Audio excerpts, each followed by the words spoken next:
4।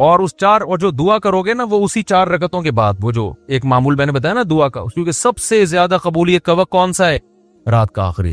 تو ہماری خواتین کو بھی ان چیزوں کا اہتمام کرنا چاہیے اور ہمارے مردوں کو بھی۔ آپ دیکھنا انشاءاللہ زندگی میں آہستہ آہستہ زبردست تبدیلی آنا شروع ہوگی، سکون آنا شروع ہوگا گھروں میں، اطمینان ایک دم سے نہیں ہو جاتا سب کچھ، تھوڑا سا اللہ سے کنیکشن بحال ہونا شروع ہوگا۔ اور یہ تو ہے، یعنی یہ فرائض واجبات کے بعد کی بات کر رہا ہوں۔ اور دوسرا جو اللہ کے مخلوق کے حقوق ہیں، ان میں سب سے بڑا حق یہ ہے کہ مخلوق پہ پیسہ خرچ کیا جائے۔ انگریزوں والے اخلاق سے کچھ بھی حاصل نہیں ہوتا، لوگ تعریفیں کر دیتے ہیں بہت اچھے، گورا کیا کرتا ہے، مسکراتا بہت ہے، وہ کبھی غصہ نہیں آئے گا اس کے، اچھی بات ہے، یہ کوئی بری چیز نہیں ہے، روکڑا نہیں نکلتا اس کی جیب سے، بات آ رہی ہے سمجھ میں؟